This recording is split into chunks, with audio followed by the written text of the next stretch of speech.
की टॅरिफ आणि जी केंद्र सरकारची पॉलिसी अजून आम्हाला फारसं काही संसदेत कळत नाहीये. सातत्याने वर्तमानपत्र आणि साधारण मीडियातून वर्तमानपत्र आणि चॅनल्सवरून याच्यावर अजून सरकारची काय त्यांची निर्णय झालाय किंवा काय चर्चा चालली आहे याच्यावर कुठलीच स्पष्टता आलेली नाहीये. त्यामुळे पार्लमेंट आता सुरू होते 28 तारखेला. आम्ही सविस्तर फॉरेन पॉलिसीवर चर्चा मागणार आहे, कारण हे खूप महत्वाचं आहे. जगामध्ये काय परिस्थिती तुम्ही चालली आहे बघताय, त्याच्यामुळे होणारा इफेक्ट, चांदी सोन्याचा भाव तुम्ही बघा, मार्केट्स बघा, म्हणजे मध्यम वर्गाने जी इन्व्हेस्टमेंट सगळ्या गोष्टींमध्ये केली आहे त्याची परिस्थिती, आता दावोसमध्ये झालेल्या अनाऊन्समेंट्स, त्यामुळे देशामध्ये नक्की काय झालंय किंवा ट्रम्प साहेबांनी केलेलं तिथलं भाषण, त्याचा आपल्या पॉलिसीजवर काय इम्पॅक्ट होते, खूप मोठी आव्हानं आपल्याच देशात नाही जगामध्ये सगळीकडेच होत आहे. त्यामुळे जगामधली काय परिस्थिती आणि भारत सरकारची काय फॉरेन पॉलिसी या सगळ्या बाबतीत आहे याच्यात आम्हाला स्पष्टता अर्थातच अपेक्षित आहे आणि त्याच्यावर एक सविस्तर चर्चा झाली पाहिजे. एक तर हे सेशन अतिशय महत्वाचं आहे, कारण काही बजेट सेशन आहे आणि 1 तारखेला भारताचं बजेट निर्मलाताई जेव्हा सादर करतील त्याच्यातही आमच्या अनेक अपेक्षा आहेत या बाबतीत, की भारतातला जो इन्व्हेस्टर आहे किंवा आत्मनिर्भर भारतबद्दल सातत्याने प्रधानमंत्री बोलतात, तर त्या आत्मनिर्भर भारतच्या पॉलिसीबद्दल काय पॉलिसी शिफ्ट होतोय का, त्याच्यामुळे ज्यांनी इन्व्हेस्टमेंट्स एका धोरणात केल्या असतील त्याचं पुढे काय होणार, नक्की कुठल्या दिशेने आत्मनिर्भर भारतचा प्रोग्राम चाललाय, फॉरेन पॉलिसीज ज्या दिलेल्या सबसिडीज आहेत इंडस्ट्रीला त्याच्याबद्दल काही बदल आहे का भारत सरकारच्या मनात, या जगामध्ये जे इम्पॅक्ट झालाय, अशी अनेक आव्हानं आज देशासमोर आहेत. आणि मागेही मी माननीय प्रधानमंत्री आणि सरकारला विनंती केली होती की अशा बाबतीत तुम्ही जरूर विरोधी पक्षालाही कॉन्फिडन्समध्ये घेतलं पाहिजे. जसं ऑपरेशन सिंदूरच्या वेळीच आम्ही सगळ्यांनी देशाच्या हितासाठी आम्ही एक झालो, तसं फॉरेन पॉलिसी बद्दल ह्या सगळ्या सरकारनी, हे आपल्या विरोधी पक्षातले अनेक तज्ज्ञ आहेत विरोधी पक्षांमध्ये ज्यांचा खूप मोठा अभ्यास आहे, डॉक्टर थरूर असतील किंवा मनीष तिवारी जी असतील, असे खूप लोक आज विरोधी पक्षातही आहे जे त्या काळात ऑपरेशन सिंदूरलाही आम्ही सगळ्यांनी एकत्र काम केलं देशाच्या हितासाठी. तसं फॉरेन पॉलिसीच्या बाबतीत थोडंसं भारत सरकारने हे विषय गांभीर्याने घेण्याचं गरजेचं आहे. आणि एक आमचं पूर्णपणे ठरलेलं आहे की शेतीच्या बाबतीत आम्ही कुठलाही कॉम्प्रोमाइज होऊ देणार नाही. मनरेगाच्या बाबतीत नेमक्या काय अडचणी निर्माण होऊ शकतात? नाही, मनरेगाचा आमचा पहिला तर विरोध होताच की मनरेगाचा रिव्ह्यू करायची गरजच नव्हती. जर स्ट्रेंथन करायचा होता तर स्ट्रेंथन करू शकले असते, म्हणजे जास्ती ताकद कशी देता येईल, तसं होताना दिलं नाही. आणि आश्चर्य आम्हाला ह्या गोष्टीचं वाटलं की त्यांनी एकतर महात्मा गांधींचं नाव त्याच्यातून जे कमी केलं हे आम्हाला खूप वेदना देणारं आणि दुःख देणारं होतं. आणि त्याच्यानंतर प्लस आणखीन एक आश्चर्यजनक गोष्ट झाली त्याच्यात की त्यांनी 60-40 म्हणजे जो वेतन यायचं ते 100% केंद्र सरकार द्यायचं. आता ते वेतन अर्ध होणार, म्हणजे 60 भारत सरकार, 40 महाराष्ट्र, आणि मग त्याच्यात आणखीन पुढे बदल होऊ शकतात. अशा अनेक चर्चा त्या दिवशी चर्चेतही जेव्हा संसदेत चर्चा झाली आणि त्यानंतर मी सातत्याने मंत्री महोदयांचे पण तुमच्या सगळ्यांच्याच चॅनलवर शिवराज सिंग साहेबांचे स्टेटमेंट्सही बघते. त्यामुळे नक्की कुठे ते जाईल, 2-4 वर्षांनी नरेगामध्ये अजून केंद्र सरकार त्याच्यातून अंग काढून घेईल का, अशी भीती आमच्या मनात वाटते. आणि हा एक अतिशय उत्तम उपक्रम हा, आणि काँग्रेस आणि त्या काळात सुरू झालेली स्कीम आहे ज्याची सुरुवात या रोजगार हमीची तुमच्या आणि माझ्या महाराष्ट्रातून जाऊन आपण देशाला दिशा दिली आहे. त्याच्यात ग्रामीण भागातल्या कष्ट करणाऱ्याचा जो शेवटचा माणूस आहे त्याच्या हाताला काम या स्कीममधून दिले आणि त्याच्यात आज होणारे बदल हे कुठल्या राज्याच्या आणि देशाच्या गरीब कष्ट करणाऱ्यांसाठी हे चिंताजनक आहे. मुख्यमंत्री शनिवारी दावोसवरून आले, तब्बल 30,000 कोटींचे सामंजस्य करार झाले. खास करून डोडा असतील, डोडाना आयटी संदर्भामध्ये करार केलाय त्यांच्यासोबत. महाराष्ट्रातल्या बऱ्याच कंपन्या आहेत. दावोसमध्ये जाऊन सगळ्याच मुख्यमंत्र्यांची मी अनालिसिस सगळ्याच वर्तमानपत्रातही आले आणि साधारणपणे जास्त भारतीय लोक दावोसला गेलेले. मला असं वाटतं की आपण सगळ्यांनीच, आणि माननीय मुख्यमंत्र्यांनाही माझी विनंती राहील की आपणही आत्मचिंतन सगळ्यांनी मिळून केलं पाहिजे की आपल्या राज्यासाठी आणि आपल्या हितासाठी खरंच दावोसमधून किती इन्व्हेस्टमेंट्स आल्या, एक तर किती इन्व्हेस्टमेंट्स आल्या, त्या मागच्या वर्षीही आल्या होत्या, त्यातल्या वास्तवतेत किती झालं, त्याच्यात नोकऱ्या किती जनरेट झाल्या, याचा सगळ्याचा अभ्यास करणं अतिशय गरजेचं आहे. कारण का आज जगामधली, मी मुद्दाम म्हणून पुन्हा पुन्हा त्या विषयावर तुम्हाला नेते, की आज जगामधली जी परिस्थिती आहे किंवा ज्याला इंग्रजीत इन्स्टेबिलिटी म्हणतात, ती इतकी झालेली आहे आता जगामध्ये. त्यामुळे जगाचं अर्थकारण, भारताचं अर्थकारण आणि महाराष्ट्राचं अर्थकारण या सगळ्यांचा एक अभ्यास करून त्यातले जे तज्ज्ञ आहेत, माझी विनंती राहील महाराष्ट्राच्या माननीय मुख्यमंत्र्यांना की आता ही तुतू मेमे करत बसायची वेळ नाही, पण ही वेळ आहे की सगळ्या ज्या इन्व्हेस्टमेंट्स आहेत त्या महाराष्ट्रात आल्या पाहिजेत. वेळ पडली तुम्ही एक तज्ज्ञांची टीम करा आणि महाराष्ट्रामध्ये जगाची जी अनसर्टन्टी आहे त्याच्यात महाराष्ट्र आणि भारत मागे पडता कामा नये. त्याच्यामुळे आपल्यालाही की ह्या म्हणजे ते इन्व्हेस्टमेंट्स आल्या आहेत, भारतीय लोक गेले दिल्लीला वगैरे, ते आपलं दावोसला वगैरे, ते ठीक आहे, पण त्याच्यातून तुमच्या आणि माझ्या आणि गरीब कष्ट करणाऱ्या मराठी माणसाच्या पदरात काय पडलं हे आपल्याला अभ्यासपूर्वक केलं पाहिजे. आणि त्याच्यासाठी गरज पडली तर महाराष्ट्राची अनेक तज्ज्ञ आहेत. जसं ऑपरेशन सिंदूरच्या वेळी सगळ्यांनी ताकदीने भारतासाठी एक काहीतरी उभं केलं, तसं महाराष्ट्राच्या हितासाठी आपल्याला करावं लागेल.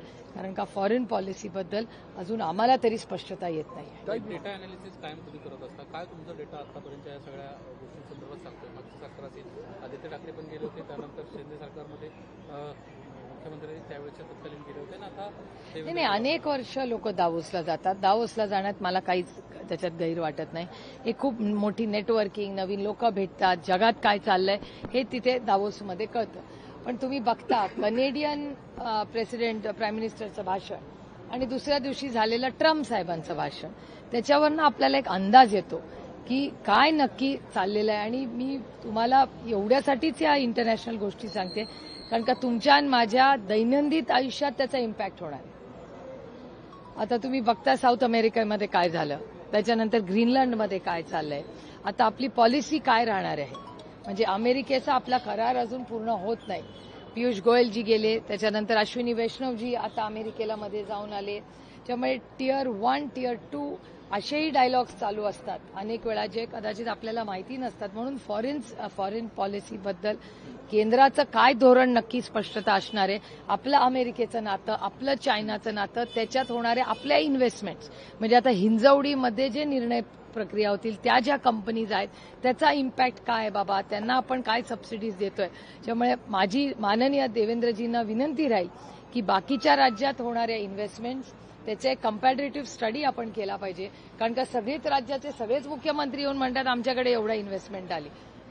मग ही खरंच ऑन पेपर आहे का रियालिटी आहे का त्या कंपन्यांनी इथे तिथे साईन केलंय. मग असं होता कामा नये की महाराष्ट्र एखाद्या अग्रीमेंटमध्ये कुठे मागे राहू नये कारण का दुसऱ्या राज्यांनी जास्ती सबसिडी दिली. त्यामुळे खूप कॉम्पिटिटिव्ह झालंय जग. आणि दावोसमध्ये गेल्यावर ही कॉम्पिटिटिव्हनेस प्रत्येक राज्याचा, एक काळ होता की फक्त महाराष्ट्राचे मुख्यमंत्री किंवा आंध्रचे जायचे, आता प्रत्येक राज्याचा मुख्यमंत्री दावोसला जात आहेत. आणि एका अर्थी देशासाठी चांगलं आहे की सगळेच जर जात असतील, सगळे आपल्या राज्यासाठी आणत असतील, इट्स अ हेल्दी कॉम्पिटिशन. पण हेल्दी कॉम्पिटिशन असताना महाराष्ट्र कुठेही कमी पडू नये एवढीच आमची अपेक्षा आहे. माजी राज्यपाल भगतसिंग कोश्यारी यांना पद्मश्री पुरस्कार मिळणार आहे अशी त्यांचं नाव आलेलं आहे. कसं पाहिजे त्यांच्याकडे महाविकास आघाडी सरकार असताना अत्यंत वादग्रस्त अशा प्रकारे रामकृष्ण हरी. कारण का आम्हाला फार दुःख झालं होतं त्यावेळेस, म्हणजे ते जेव्हा महाराष्ट्रात होते. जरी आम्ही विरोधात, ठीक आहे, गव्हर्नर साहेबांचा एक वेगळा मान असतो, पण त्यांच्या काळात त्यांनी जी म्हणजे ज्यांना आमच्या देवाचा मान आहेत, आम्हाला आमचे श्रद्धास्थान आहेत, असे महात्मा ज्योतिबा फुले आणि सावित्रीबाईंबद्दल वगैरे ज्या कॉमेंट्स केल्या ना, ते आम्हाला वेदना देऊन गेले. त्यामुळे ते एक मनात नेहमी तेवढी कटुता आणि दुःख हे आयुष्यभर राहील. कारण का ज्यांचे आपले श्रद्धास्थान आहेत त्यांच्याबद्दल अशा कॉमेंट्स करणं हे चांगलं नाही. आणि एका वयस्कर आणि पदावर असलेल्या माणसाने, त्याच्यामुळे आम्हाला खूप वाईट वाटलं. कशा पद्धतीनं तुमचे किंवा अजित पवारांचे एकत्रित काही दौरे आहेत का, महानगरपालिकेला एकत्रित एका कार्यक्रमाला जाहीरनाम्याच्या? नाही, खरं तर जिल्हा परिषद आणि ह्याचं हे आमचे सगळे स्थानिक नेतेच सगळं बघतात. आपल्याला आठवत असेल आधीही माननीय जयंतराव, शशिकांत शिंदेजी किंवा अजितदादा असतील, आता पुणे जिल्ह्यात ते आहेत, अमोलदादा आहेत, रोहित आहे, हे सगळे एकत्र मिळून सगळं हे कार्यक्रम स्थानिक इलेक्शनचा बघतायत. त्यामुळे एकदा सगळं म्हणजे फॉर्म्सचं वगैरे सगळं झाल्यावर खरं तर मला विचाराल तर 4-5 दिवसाचाच प्रचार आहे, काय फार दिवसाचा प्रचार नाही. आणि योगायोगाने त्याच्यामध्येच आमचं बजेट सेशन सुरू होतं आहे आणि 1 तारखेला अर्थसंकल्प त्या आमच्या ताई मांडतील. त्याच्यामुळे निर्मलाताईंचा त्याच्यातच मध्ये येईल. त्याच्यामुळे आता सगळे कसा वेळ दिल्लीचे सगळे लोक नेते काढतील हे माहिती नाही, पण बघूया आता त्याचे नियोजन करतोय. बोलताना त्यांची भाषा घसरलेली आहे. त्यांनी शरद पवारांवरती आरोप केलेले आहेत. शरद पवार हे 4 वेळा मुख्यमंत्री होते, त्यावेळी लोकांवरती अन्याय केला आणि त्यांनी देवाचा अपमान केला. लोकशाही आहे, प्रत्येकाला बोलायचा अधिकार आहे. काही घड्याळ चिन्हावर आपले काही आता कॅन्डिडेट उभे केलेले आहेत, त्या गोष्टीने कसं बघतात? खरं तर तुमच्या पक्षाचं एक सेपरेट चिन्ह असताना अशा पद्धतीने अनेक घड्याळावर उभे आहेत, अनेक तुतारी वाजवणाऱ्या माणसावर पण उभे आहेत. त्यामुळे ते अरेंजमेंट आम्ही सगळ्या स्थानिक नेत्यांवर जबाबदारी ती टाकलेली आहे. त्यामुळे ज्याच्या स्थानिक नेत्यांना जसं योग्य वाटलं तसं त्या ठिकाणी it's one size fits all नाही आहे. प्रत्येक ठिकाणी एक वेगळं मॉडेल आहे. म्हणजे बाळासाहेब पाटलांचं कराडला तुम्ही बघाल तर तिथे सगळे तुतारी वाजवणारा माणूसच तिथे लढलेला आहे. काही ठिकाणी घड्याळावर लढले आहेत. आता माझ्या मतदारसंघात काही ठिकाणी घड्याळ आहे, काही ठिकाणी तुतारी आहे. आणि असं एक मॉडेल अनेक प्रत्येक 12 ठिकाणी 12 वेगळे वेगळे मॉडेल्स त्यांनी केले. खरं तर हे एक पहिलं पाऊल म्हणायचं का? कारण की अनेक दिवस चर्चा सुरू आहे की दोन्ही राष्ट्रवादी एकत्र येणार. नाही, कामापुरतं आम्ही एकत्र आहोतच आता. आणि पूर्णपणे आम्ही एकत्र असताना या राज्याच्या अतिशय उत्तम पद्धतीने जिल्हा परिषदाला चाललेल्या आहेत. महाराष्ट्रात सगळ्यात उत्तम आणि नुसत्या महाराष्ट्रात नाही भारतात पुणे जिल्हा परिषद आणि सातारा जिल्हा परिषद या दोन्ही ठिकाणी राष्ट्रवादी काँग्रेस पक्ष एकत्र झेंडा अनेक वर्ष होत आहे. 2.5 वर्षातच बदल झालेला आहे. तोपर्यंत अतिशय उत्तम कामाने मी म्हणत नाहीये केंद्र सरकार हे भारतीय जनता पक्षाचे मंत्री आहेत, पण रेटिंगमध्ये भारतामध्ये पुणे जिल्हा परिषद आणि सातारा जिल्हा परिषद यांचं काम याची नोंद भारत सरकारने घेऊन त्यांना अतिशय नेहमी बक्षीसही दिलेले आहेत. त्याच्यामुळे या सगळ्या कामामध्ये राष्ट्रवादी काँग्रेस पक्षाने या दोन्ही जिल्हा परिषदमध्ये जे केलेलं काम आहे याचं नेहमीच कौतुक झालेलं आहे विरोधकांकडून आणि सत्तेतल्या लोकांना. त्याच्यामुळे अर्थातच ज्यांनी उत्तम काम केलंय मेरिटमध्ये त्यांना त्याची सेवा करायची जबाबदारी मिळावी एवढीच अपेक्षा. बाल हक्क आयोगावर मागच्या 8 महिन्यांपासून अध्यक्ष नाहीये. कशावर? बाल हक्क आयोग महाराष्ट्राचा 8 महिने तुम्ही सर्वांचा कार्यकाळ संपलाय, अजून अध्यक्ष नाहीये, सदस्य नाहीये. 1400 तब्बल प्रकरणांची ती सध्या प्रलंबित आहे. नाही, अशी अनेक उदाहरणं मी तुम्हाला देऊ शकते महाराष्ट्र आणि भारत सरकारमध्ये जिथे इधर एक्सटेन्शनवर लोक आहेत किंवा पदमोकळी आहेत. माझी भारत आणि महाराष्ट्र सरकारला नेहमीच विनंती राहील इस देश में टॅलेंट की कमी नाही आहे.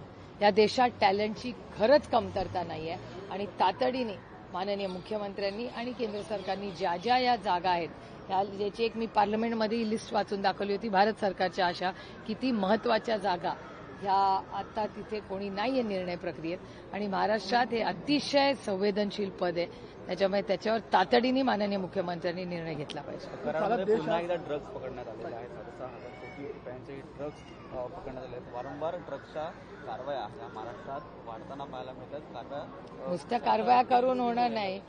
नुसतं ड्रग्ज पकडून प्रश्न सुटणार नाहीये. ते ड्रग्ज बंदी आणि नुसती बंदी कागदावर नाही ऑन ग्राउंड बंदी आणली पाहिजे. मी अनेक वेळा तुमच्याही चॅनलवर विनंती केली आहे की काही गोष्टींमध्ये राजकारण आपण आपले मतभेद बाजूला ठेवून कधीतरी आपल्या नवीन पिढीच्या पुढच्या पिढीच्या हितासाठी आपण एकत्र काम केलं पाहिजे. आणि म्हणूनच सातत्याने मी महाराष्ट्राच्या माननीय मुख्यमंत्र्यांना विनंती केली आहे की तुम्ही पुढाकार घ्या. तुम्ही जर ड्रग्ज मुक्त महाराष्ट्र करणार असाल तर देवेंद्रजींच्या मागे ताकदीने माणुसकीच्या नात्याने जसं आम्ही ऑपरेशन सिंदूरच्या वेळेस भारताच्या हितासाठी विरोधी पक्ष आणि सत्ताधारी एक आले तसं ड्रग्ज मुक्त महाराष्ट्र करण्यासाठी विरोधी पक्ष आणि सत्ताधारी आमचे सगळे राजकीय मतभेद बाजूला ठेवून आम्ही ताकदीने महाराष्ट्राच्या हितासाठी एक येण्यासाठी ड्रग्जच्या विरोधात पण त्या बाबतीत त्यांनी कठोर न कठोर हे निर्णय घेऊन ऍक्शन घेतलीच पाहिजे ही आमची आणि एक फक्त राजकीय काम करते म्हणून नाही पण एक आई म्हणून एक जबाबदार नागरिक म्हणून माझी हात जोडून महाराष्ट्राच्या माननीय मुख्यमंत्र्यांना विनंती आहे की ड्रग्ज मुक्त महाराष्ट्र हा झालाच पाहिजे. आणि ड्रग्जमध्ये असंही कोणीतरी सापडलं तर कोणालाही माफी नाही. संभाजी भिडेंनी पुन्हा एकदा आरोप केलेला आहे शरद पवारांवरती राष्ट्रद्रोह म्हणून असा उल्लेख आहे. वारंवार ही लोकशाही आहे, बोलायचा अधिकार आहे लोकांना सगळं माहिती. चलो मला 11 वाजता झेंडावंदन है. आज गणतंत्र दिवस बनाया, वहीं ताई आपने ट्रम्प के लगाए हुए टैरिफ की बात की, फॉरेन पॉलिसी को लेकर आपने बात की, एग्रीकल्चर से कोई कॉम्प्रोमाइज नहीं, हमें सिर्फ हमारी विनती है भारत सरकार को, अभी बजट सेशन शुरू हो रहा है तो मेरी विनती है महाराष्ट्र भारत के प्रधानमंत्री जी से कि एक मिनिस्ट्री ऑफ एक्सटर्नल अफेयर्स और माननीय प्रधानमंत्री जी ने आज देश में और दुनिया में जो हो रहा है इसका एक ब्रीफिंग पार्लियामेंट को और देश को देना चाहिए और उस पर एक चर्चा सत्र लेना चाहिए पार्लियामेंट में. दावोस में जाके आए सीएम, नहीं, दावोस में जो इन्वेस्टमेंट्स आई, हर राज्य के मुख्यमंत्री वहां आज जा चुके हैं. सचमुच कितना आया, रियलिटी कितनी होगी, उसमें जॉब क्रिएशन की नौकरियां कितनी मिलेगी, ये सब इवैलिडेट करना पड़ेगा. लेकिन एक चीज बदलाव बहुत दिख रहा है कि भारत में हर राज्य से मुख्यमंत्री अभी दावोस जा रहे, तो कंपटीशन बढ़ रहा है. एक ऐसा जमाना था, पवार साहब, मुझे अभी भी याद है, वो जमाने में वो और प्रधानमंत्री जी उस टाइम के गए थे दावोस, उसको 20-30 साल गए तो दूसरे कोई राज्य से कोई नहीं जाता था, महाराष्ट्र ही जाता था. लेकिन अब सब राज्य से लोग जाने लगे तो कंपटीशन भी बढ़ रहा है और कंपटीशन इज हेल्दी, अच्छी बात है. भारत से और मुख्यमंत्री जा रहे हैं, लेकिन it has to become a reality. हाथ में आप दावोस जा रहे, इन्वेस्टमेंट ला रहे, ज्यादातर वहां भारत के ही लोग दिख रहे हैं एमओयू करते हुए, लेकिन नौकरियां कितनी होगी उसका एक असेसमेंट और ऑडिट होना चाहिए. लेकिन ये बात यही चलती है कि कैबिनेट मिनिस्टर है लोहा पे, उनकी ही कंपनी के लोग जाते हैं, उनका जाता है वहाँ पे एमओयू साइन करता है, उसको लेकर भी जो इस क्षेत्र के जो एक्सपर्ट है वो टीका करते हैं कि इस तरीके से कभी होता नहीं है. दलाल से लेकर लोगों ने इस पर टीका है. नहीं, ये हमें अपेक्षा थी कि बड़े फॉरेन कंपनीज जो होंगे, जो बड़े बड़े विदेशों में बिजनेस करते हैं, ये लोगों ने ही, उनके ही एमओयू वहां होने चाहिए. जो भारतीय कंपनी है वो तो यहाँ सह्याद्री में भी कर सकते हैं, वहां दावोस को तो जाने की जरूरत भी नहीं है. और यहाँ आत्मनिर्भर भारत का नारा माननीय प्रधानमंत्री जी जब कह रहे हैं और हमारी जो इंडस्ट्री अगर बढ़ रही है तो अच्छी बात है, हम सब ने मिलकर उसका स्वागत करना चाहिए. अगर भारत के इंडस्ट्री जॉब और वेल्थ क्रिएशन कर रहे हैं तो ये बहुत अच्छी बात है. और दावोस में जाके हमारी अपेक्षा थी कि फॉरेन कंपनीज जो है, जो अमेरिकन हो, चाइनीज हो, कई किसी के देश की भी हो, लेकिन वो भारत में आना चाहती है, बड़ी इन्वेस्टमेंट करना चाहती है और हमारे बच्चों को मेरिट पे नौकरी अगर मिलने वाली हो और जिससे भारत आगे बढ़े, ये तो हम सबके लिए बहुत अच्छी बात है. फॉरेन पॉलिसी में चाहे आप कह रहे कि ऑपोजिशन को भी साथ में लेना चाहिए, जिस तरीके से ऑपरेशन सिंदूर में ऑपोजिशन एक साथ खड़ा रहा. नहीं, फॉरेन पॉलिसी, ऑपरेशन सिंदूर क्या प्रोग्राम था, वो तो फॉरेन अफेयर्स का ही था ना, एमईए का ही एक्सटेंशन था वो. तो मैं हमेशा माननीय पार्लियामेंट्री अफेयर्स मिनिस्टर से जब हमें पूछते हैं कि कैसे बात करने, आपके क्या सुझाव है, तो मेरी तो यही मांग रहेगी कि इस सेशन में पूरी फॉरेन पॉलिसी पे हमें ब्रीफिंग होनी चाहिए पार्लियामेंट को, और पार्लियामेंट मतलब देश को, कि पॉलिसी क्या है भारत सरकार की, अमेरिका का टैरिफ का क्या पोजीशन है. क्योंकि हमने देखा, आपके ही चैनल पे दिखाया कि पीयूष गोयल जी जाके आए, उसके बाद अश्विनी वैष्णव जी जाके आए, तो हमें पता नहीं सचमुच क्या हो रहा है. तो हमारी अपेक्षा है कि देश के हित के लिए हम सबको ब्रीफिंग देना चाहिए. शिवसेना यूबीटी ने क्रिटिसाइज किया जिस तरीके से महाराष्ट्र के पूर्व राज्यपाल भगत सिंह कोश्यारी को पद्मश्री दिया जा रहा है, कैसे देखते हैं? हमें बहुत दुख हुआ क्योंकि जब वो, देखिए, राज्यपाल होना एक बहुत बड़ी बात है और वो भी महाराष्ट्र में बहुत सम्मान की बात है. लेकिन जब वो यहाँ थे, जिस तरह से उन्होंने हमारे जो श्रद्धा स्थान है महात्मा ज्योतिबा फुले और सावित्रीबाई फुले, उनका जिस तरह से उनके ऊपर जो कमेंट्स किए थे वो हमें अच्छे नहीं लगे. हमें बहुत दुख हुआ क्योंकि हमारे लिए वो श्रद्धा स्थान है, हमारी श्रद्धा, प्यार, विश्वास है उन पे. तो उनके लिए जिस तरह से उन्होंने शब्द इस्तेमाल किए थे, इसका मैं आज भी खंडन करती हूँ और हमेशा करती रहूंगी, क्योंकि हमें बहुत दुख हुआ कि जिस तरह से उन्होंने कहा. तो ऐसे आदमी ने, जिन्हें हमारे श्रद्धा स्थान का अपमान किया है, उनको इतना बड़ा सम्मान मिल रहा है, तो हमें बिल्कुल दुख ही होगा ना. मैडम, भिवंडी निजामपुर जो महानगर पालिका है, उसमें हम देख रहे हैं कि आपकी पार्टी हो, कांग्रेस हो और साथ में कोणार्क है, दल मिलकर एक सेक्युलर फ्रंट बना के वहाँ पे सरकार बनाने जा रहे हैं. मुस्लिम फेस जो है मेयर के तौर पे देने की बात चल रही है, उसको लेकर बीजेपी क्या कर रही है, मुस्लिमीकरण हो रहा है, इस तरह की बात कर रहे हैं, क्या कुछ आप उसके पीछे की मंशा है? नहीं, मुझे नहीं पता, लेकिन मैंने आप ही के चैनल पे देखा कि भारतीय जनता पार्टी और MIM भी साथ में बल रहे कुछ। तो इस सब नगर पालिके में सबसे अच्छा है कि ज्यादा कोई ना बोले, क्योंकि इस टाइप ऐसे अलायंसेस हो रहे हैं कि समझ में नहीं आ रहा है कौन किसके साथ है, जो सत्ता में है, जो विपक्ष में है, पूरा एक मतलब कुछ है। इस टाइम जो इलेक्शन हुआ है तो पेपर देखते हैं हर पार्टी कि किसका अलायंस किसके साथ है। तो अच्छा है, मुझे याद है अमित शाह जी ने एक बार भाषण किया था पार्लियामेंट में और उन्होंने कहा था कि मैं अमित शाह जी को कोट कर रही हूँ बड़ी विनम्रता से कि एक उंगली आप जब किसी को दिखाने हैं ना तो 3 उंगलियां आपकी तरफ होती है। ऐसा सबका ही हो गया महाराष्ट्र में। नहीं, मेरा फ्लैग